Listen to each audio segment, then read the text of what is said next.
అందరికీ నమస్తే. చైతన్యస్ కిచెన్‌కి స్వాగతం.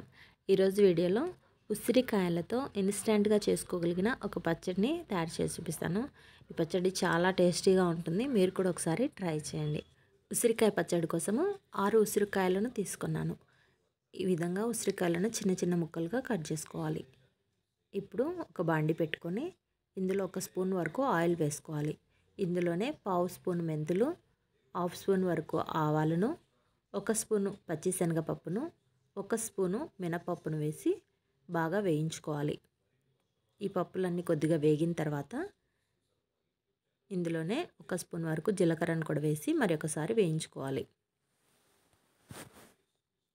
ఇప్పుడు ఇందులో 4 ఎండుమిరపకాయలు, 4 పచ్చిమిరపకాయలను ఈ విధంగా తుంచి వేసుకోవాలి. ఈ విధంగా 2 రకాల మిరపకాయలు వేసుకుంటే పచ్చడి టేస్ట్ చాలా బాగుంటుంది. వీటిని కొద్దిగా వేయించుకొని ఇందులో మనం ముందుగా కట్ చేసి పెట్టుకున్న ఈ ఉసిరికాయ ముక్కలన్నిటిని వేసుకోవాలి.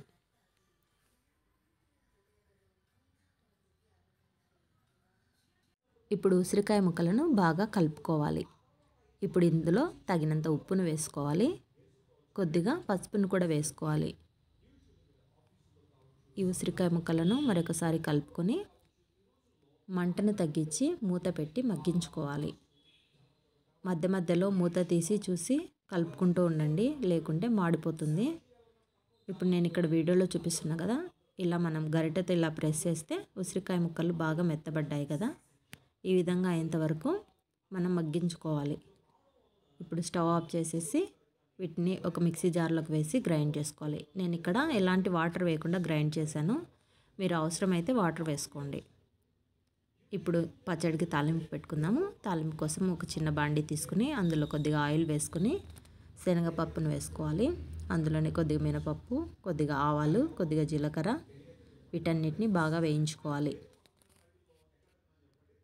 ఒక ఎండుమిరపకాయను తుంచి వేసుకోండి. కొద్దిగా కరివేపాకు కూడా వేసుకోండి. ఈ విధంగా తాలింపు అంతా వేగిన తర్వాత పచ్చడిలోకి పోపు వేసుకోవాలి. అంతేనండి, ఎంతో టేస్టీగా ఉండే ఉసిరికాయ పచ్చడి తయారైపోయింది. మీరు కూడా ఒకసారి ట్రై చేయండి.